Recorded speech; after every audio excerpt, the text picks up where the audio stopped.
Boa noite, queridos, tudo bem com vocês? Estamos aqui em mais um domingo e domingo passado nós falamos um pouco sobre os cuidados de Deus com o seu povo. Hoje nós vamos falar um pouco de como esse povo agora se comportou diante dessas provas de amor que Deus deu através da nuvem de fogo, através da nuvem durante o dia, e nós vamos ver alguns pontos cruciais aonde esse povo pecou, para que eles pudessem então demorar tanto tempo até chegar em Canaã.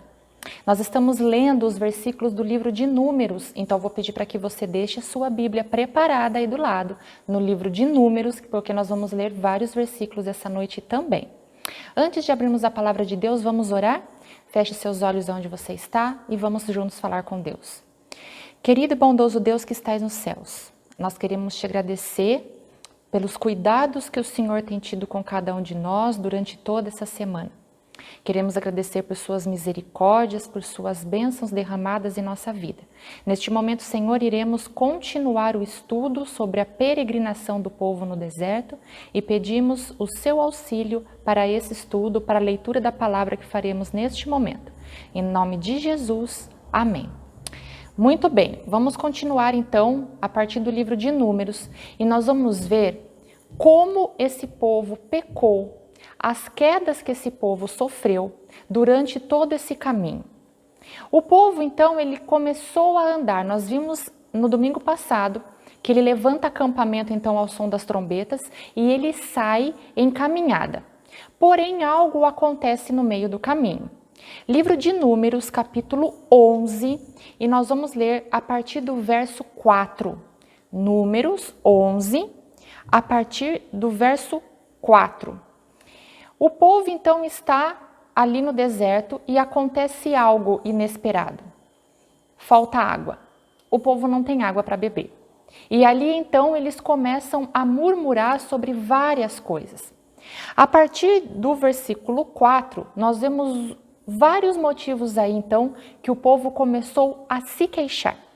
Versículo 4 diz: "E o populacho que estava no meio deles veio a ter grande desejo das comidas dos egípcios, pelos que os filhos de Israel tomaram a chorar e também disseram: quem nos dará a carne a comer? Lembrando-nos dos peixes que no Egito comíamos de graça, dos pepinos, dos melões, dos alhos silvestres, das cebolas e dos alhos. Agora, porém, seca-se a nossa alma e nenhuma coisa vemos senão este maná. Era o maná como semente de coentro e sua aparência semelhante à de obdélio. Espalhava-se o povo e colhia moinhos, ou moía num grau pisava, em panelas cozia, e dele fazia bolos. O seu sabor era como de bolos amassado com azeite. Quando de noite descia o orvalho, no arraial, sobre este também caía o maná." Vamos analisar aqui então a murmuração do povo? Eles reclamavam porque eles queriam comer carne. Neste momento, Deus está derramando o maná todos os dias para o seu povo. E um detalhe, assim como nós vimos a nuvem que cobria durante a noite e a nuvem com aparência de fogo, a nuvem que cobria durante o dia e a lua com aparência de fogo de noite à noite, a gente pode também entender que o maná ele era derramado todos os dias. Aquele povo tinha comida literalmente caindo do céu. O maná caía do céu todos os dias. Na sexta-feira, o maná caía em porção dobrada, para que no sábado eles não precisassem ir colher o maná, e o maná estaria lá no sábado para eles se alimentarem. Nós vimos aqui também que o maná tinha várias formas de ser preparado, para que eles pudessem variar. Deus deu até uma variedade do maná para eles, para que eles pudessem fazer o maná de várias formas, cozido, assado, em forma de bolo. Mas isso não era o suficiente. Aquele povo começou então a sofrer uma sedição pelo paladar. O paladar deles estava sentindo falta da carne, dos melões, da cebola, do alho que eles tinham em fartura lá no Egito. Parece que o detalhe de que eles eram escravos no Egito, eles já tinham esquecido. E eles sentiam falta da alimentação. Eles não estavam dando o devido valor à alimentação que literalmente caía do céu. Vocês podem imaginar essa cena? Eles não tendo que plantar nem colher naquele momento porque Deus conduzia o povo à forma de que a própria comida caía do céu. Mas ainda assim, não estava boa a situação para eles. Mas não foi só o pecado do paladar que esse povo cometeu. Nós vemos ali também que eles murmuravam muito na questão da comida. E um detalhe muito importante, mas muito triste também dessa história. Eles estavam ali na região de Cades Barneia. A gente viu domingo passado que Deus desviou a rota para que eles não passassem ali pelo povo de Joabe, onde eles provavelmente seriam aniquilados, porque eles ainda não estavam preparados para a batalha. Ali na região de Cades Barneia, onde fazia fronteira já com Canaã, nessa região onde eles estavam quase chegando na fronteira da região sul da Terra Prometida. O tempo que eles saíram do Sinai até chegar em Cades Barneia durou apenas 11 dias. E em apenas 11 dias o povo já estava reclamando. Quando eles estavam então nessa fronteira, aconteceu algo que nós vamos ver ali agora. Avance um pouquinho, nós lemos o capítulo 11, vou pedir para que vocês avancem no capítulo 13 do livro de Números. 13, e nós vamos ler ali a partir do versículo 31. Capítulo 13, versículo 31. E diz assim a partir do versículo 31. Porém, os homens que com ele tinham subido disseram: não poderemos subir contra aquele povo, porque é mais forte do que nós. E diante dos filhos de Israel, infamaram a terra que haviam espiado, dizendo: a terra pelo meio da qual passamos a espiar é terra de devoradores de homens.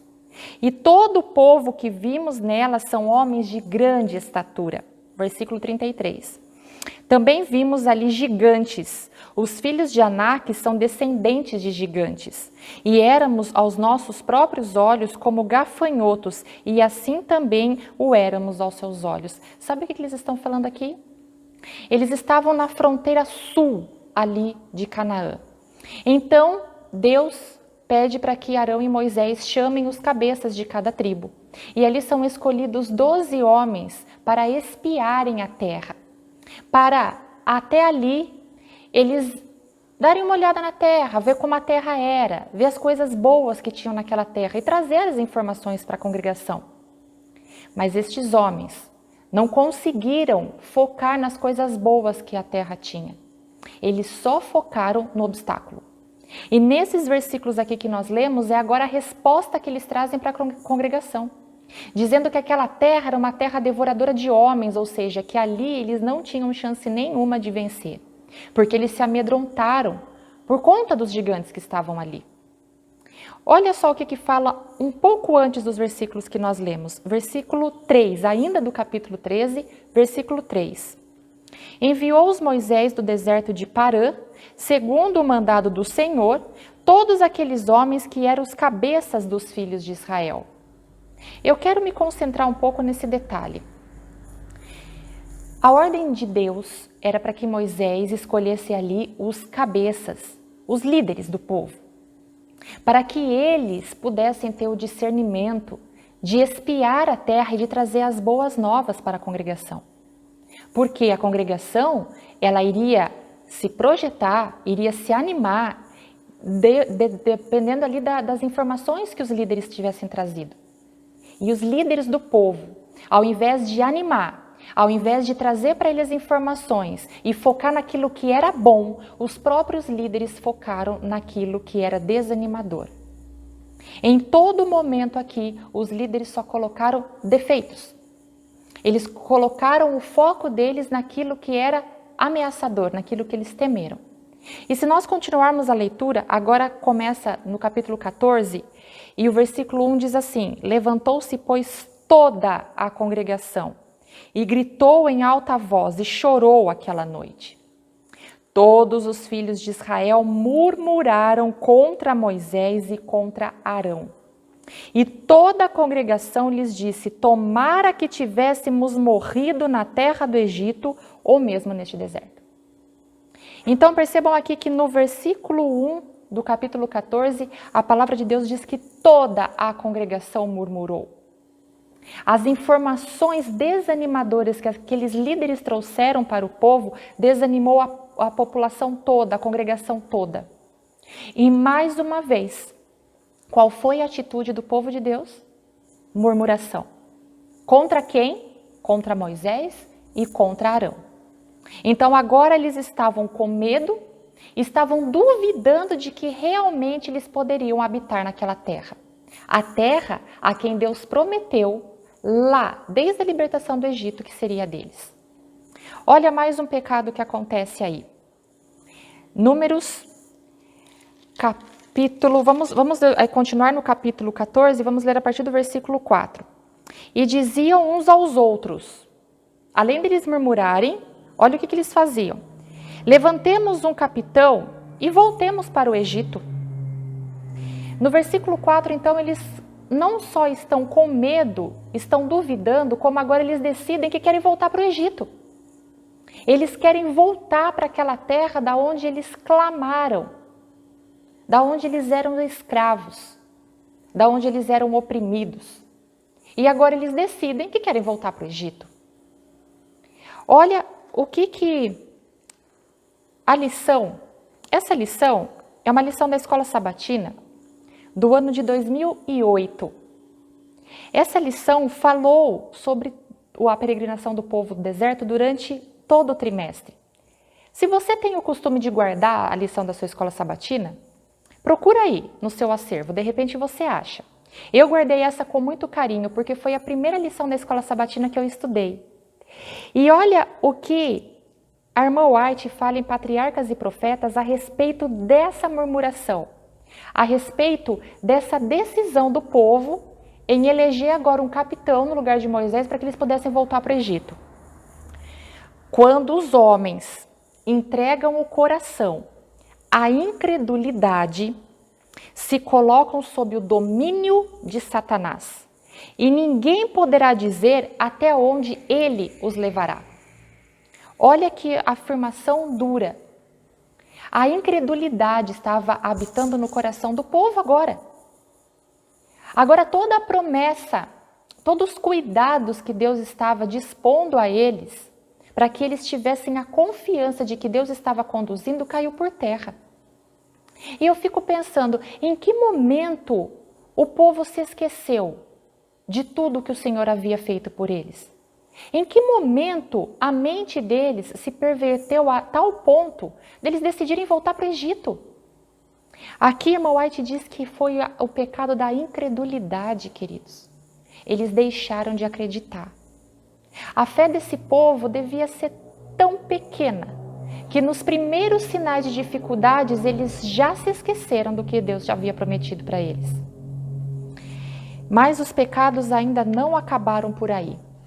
Acontece que, depois de toda essa murmuração, Moisés, então, no versículo 5, ele chama Arão. E os dois, eles vão até Deus. E eles pedem, clamam a Deus. E no versículo 6 diz que Josué e Calebe, e vocês vão lembrar bem desse nome, Josué e Calebe, eles também espiaram a terra. Eles estavam fazendo parte dos 12 espias. E no versículo 7, eles então agora, usados por Deus, falaram a toda a congregação. Eles disseram assim: a terra pelo meio da qual passamos a espiar é terra muitíssimo boa.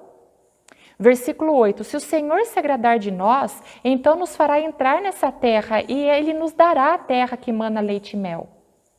Versículo 9, tão somente não sejais rebeldes contra o Senhor e não temais o povo dessa terra, porquanto, como pão, os podemos devorar. Retirou-se deles o seu amparo. O Senhor é conosco, não os temais.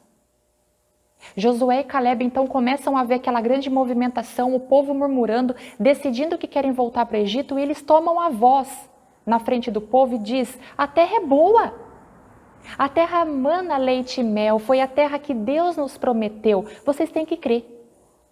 E aí eles fazem uma exortação, uma advertência àquele povo. E o povo então desiste da ideia de voltar ao Egito, mas eles ainda não estão com o coração firmado na palavra de Deus. Eles ainda estão vacilantes na fé. E aí nós vamos avançar um pouco e vamos lá para o capítulo 16, aonde a gente vai ver algo terrível acontecendo no meio desse povo. No capítulo 16 de Números, nós vamos ler a partir do versículo 1, e o subtítulo desse versículo é A Rebelião de Corá, Datã e Abirão. Vocês já devem estar lembrando desses nomes. Eles foram ali alguns líderes de uma grande rebelião que aconteceu neste momento. Corá, filho de Izar, filho de Coate, filho de Levi, ou seja, ele era parente de Moisés. Tomou consigo a Datã e Abirão, filhos de Eliabe, filho de Pelete, filhos de Ruben, da tribo de Ruben. Levantaram-se perante Moisés com 250 homens, filhos de Israel, príncipes da congregação, eleitos por ela, varões de renome. E se juntaram contra Moisés e contra Arão e lhes disseram: basta.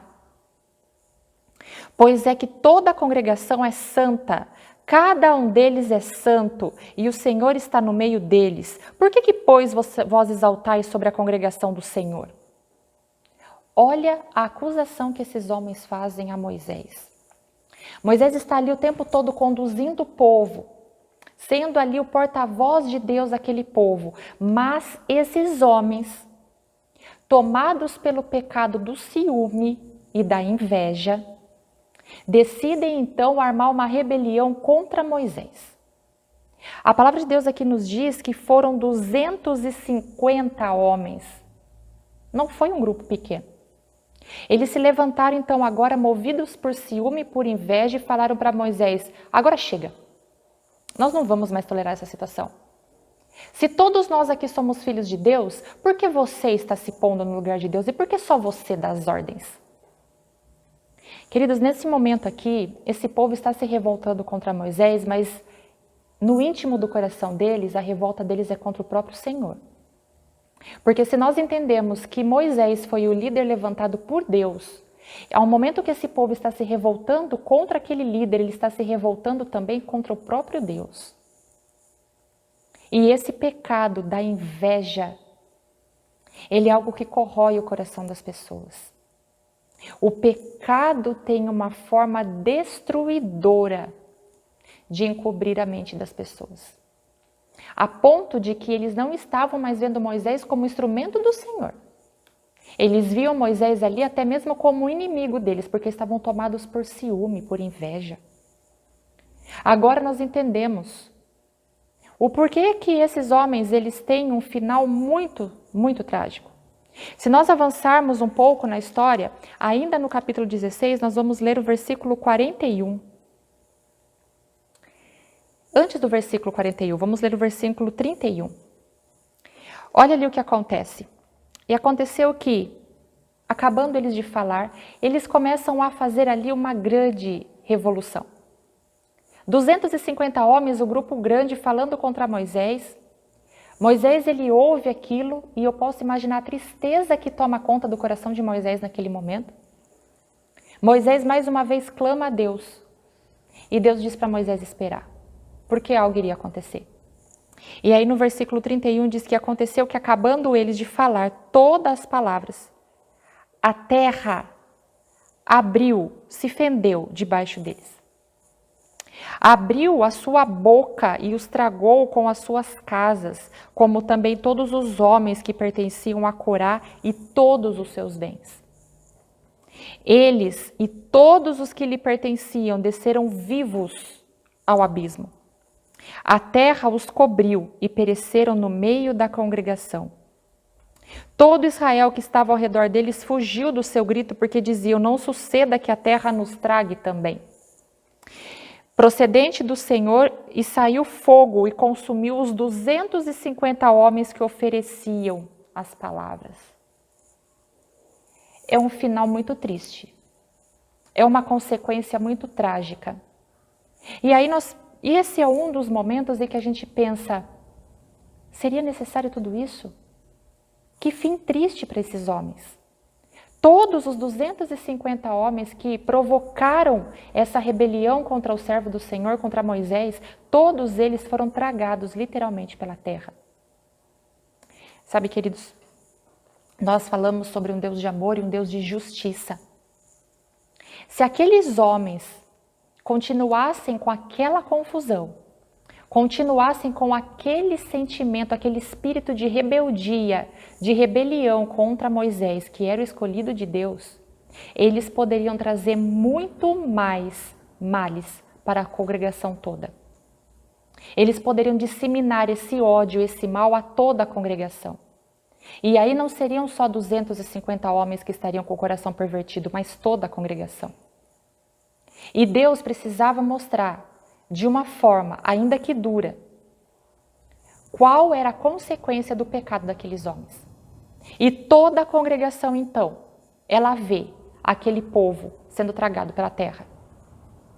Mas, essa que deveria ser uma lição, o povo que deveria ter entendido a consequência do pecado, mais uma vez, eles deixam seus olhos se cegarem. E mais uma vez, eles murmuram contra Moisés, mesmo depois da morte desses 250 homens. Se nós agora formos para o versículo 41, ainda estamos no capítulo 16, versículo 41. Tem o título Novo Tumulto. Olha lá, aconteceu de novo. Mas no dia seguinte, toda a congregação E aqui, em todos os versículos que nós estamos lendo a respeito das murmurações, vocês podem reparar que sempre é toda a congregação. Toda a congregação dos filhos de Israel murmurou contra Moisés e contra Arão, dizendo: vós matastes o povo do Senhor. Queridos, olha que situação triste. O povo se reúne ali, 250 homens comandados por Corá, Datã e Abirão, se revoltam contra o povo de Deus, contra o servo de Deus, estão dentro do coração deles com muito ciúme, com muita inveja. A congregação presencia todo o tumulto e presencia o que acontece com esses homens, a terra abrindo uma boca e tragando esses homens vivos para o abismo. E ao invés deles entenderem e clamarem a Deus por misericórdia, novamente eles culpam Moisés e Arão. E agora a culpa pela morte daqueles 250 homens que se rebelaram cai sobre as costas de Moisés e Arão. O povo, ele está literalmente cego. Ele está cego. Ele não está conseguindo entender que tudo aquilo que está acontecendo à volta deles é, na verdade, uma consequência do pecado. E eles só conseguem acusar e murmurar a Moisés. Mas nós vemos que o mesmo Deus de justiça é um Deus de amor. E aqui, a partir dessa murmuração, desse povo, de toda a congregação, nós podemos ver mais uma vez a misericórdia de Deus se estendendo sobre eles. O que acontece depois?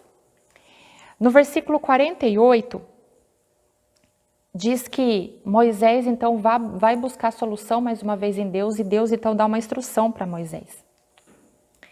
No versículo 48 diz que pôs-se em pé entre os mortos e os vivos, e Moisés estava de pé ali, e existia uma praga acontecendo ali no meio, por consequência do pecado daqueles 250 homens, que já haviam morrido.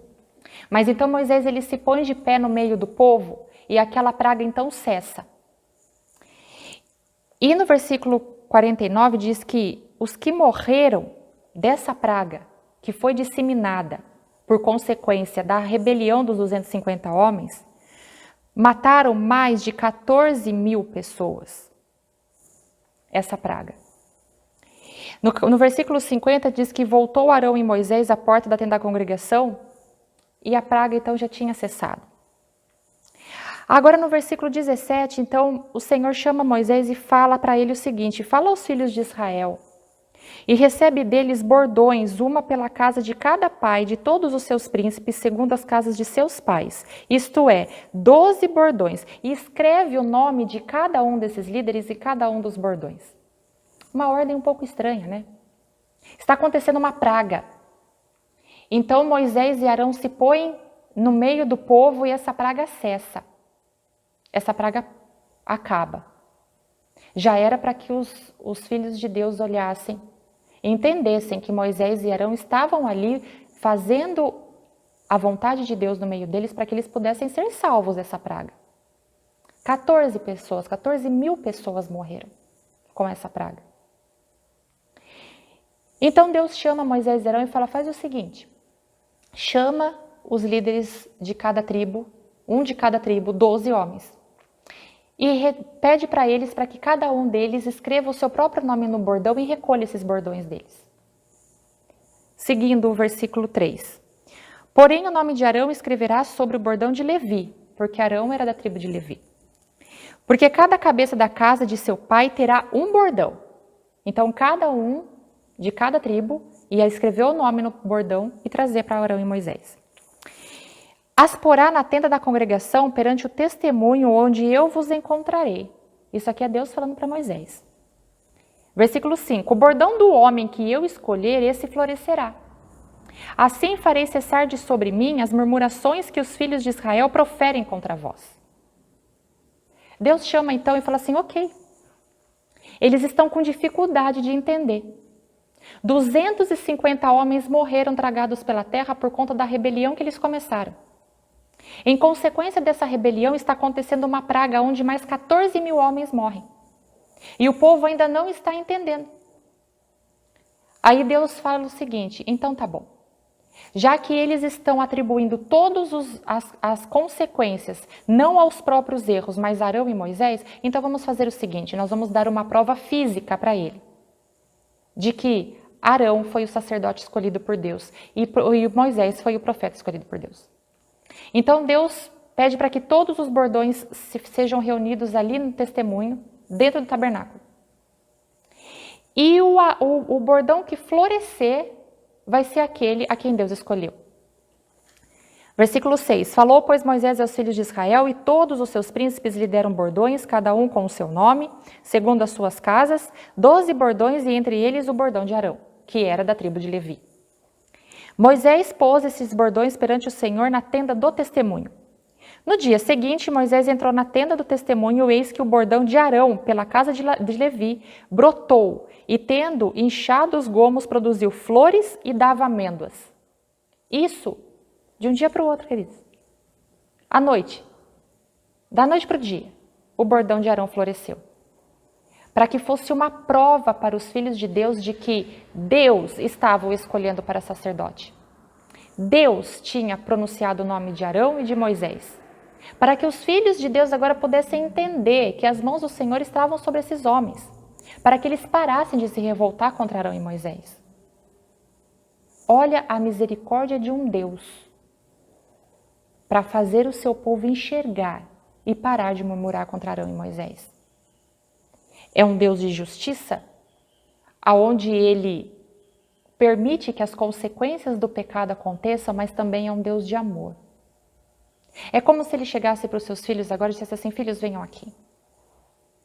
Vocês ainda não entenderam, mas eu vou explicar de uma forma mais lúdica. Eu vou explicar de uma forma mais física, para que vocês possam entender que esses homens foram escolhidos por mim.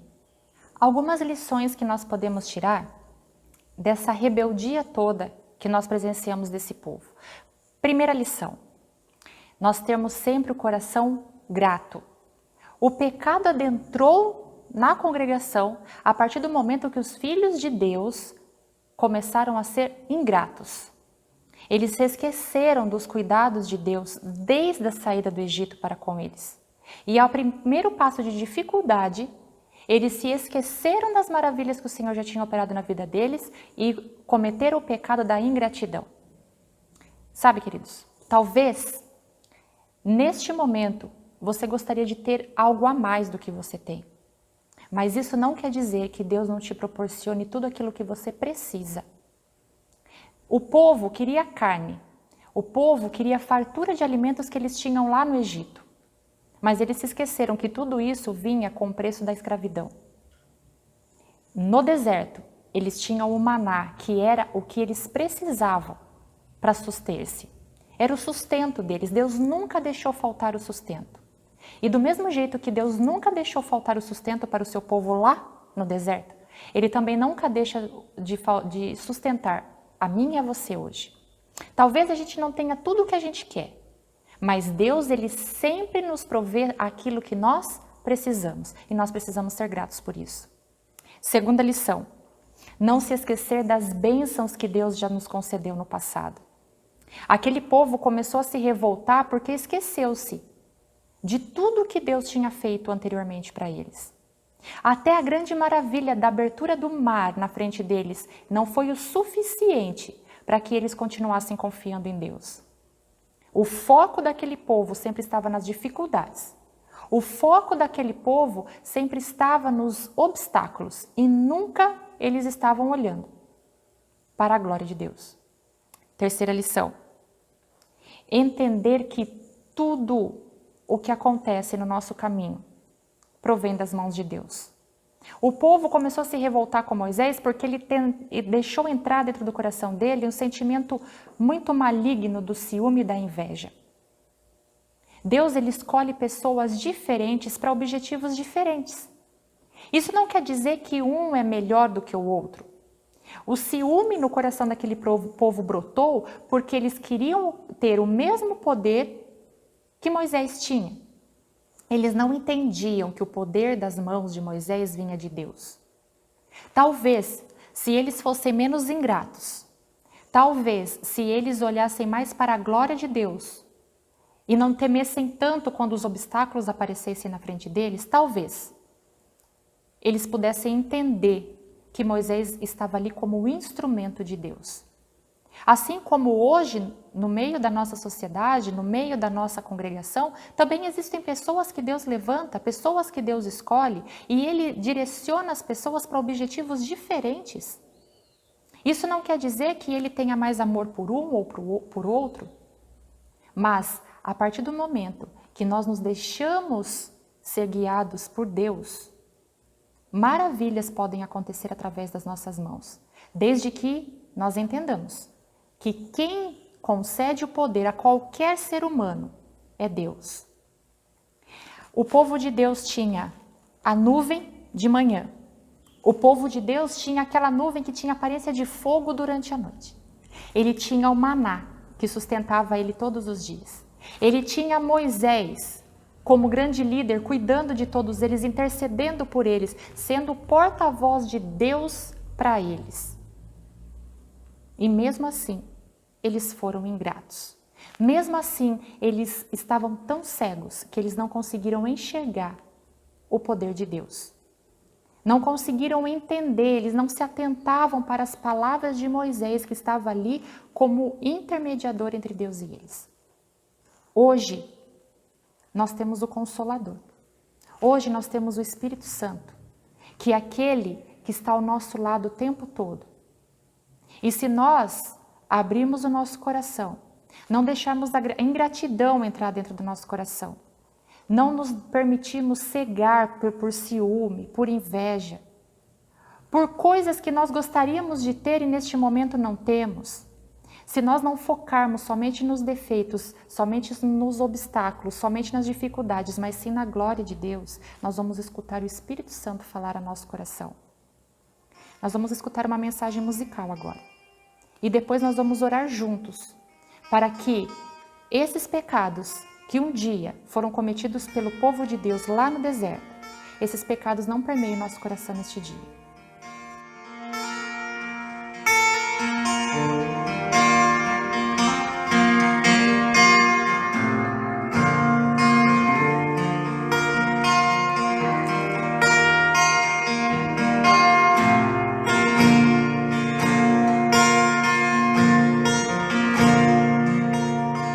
Se estiver muito longe e de todos se esconde, caminhando no escuro e tão só, questionando a si mesmo, palavras vão surgir, já não vem mais de ti. É Jesus te dizendo ao coração que a sua palavra diz. É o Espírito Santo, essa voz no silêncio. É o Espírito Santo que lhe diz o caminho a seguir. É o Espírito Santo, essa voz no silêncio. É o Espírito Santo que lhe diz o caminho a seguir.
Vamos orar? Feche seus olhos, vamos orar juntos. Querido e bom Deus que estais nos céus, nós queremos te agradecer, Senhor, porque o Senhor é um Deus de amor, é um Deus de misericórdia, que cuida de cada um de nós, ainda que nós venhamos a pecar. Ainda que nós sejamos ingratos por muitas vezes, ainda que por muitas vezes nós nos foquemos somente nos problemas e não na sua glória, ainda assim o Senhor sempre nos dá uma nova chance de um recomeço. Queremos pedir perdão pelas nossas faltas, pelos nossos pecados, pelos momentos em que nos afastamos de Ti e pedir que mais uma vez o Senhor nos capacite e nos conduza. Em nome de Cristo Jesus. Amém.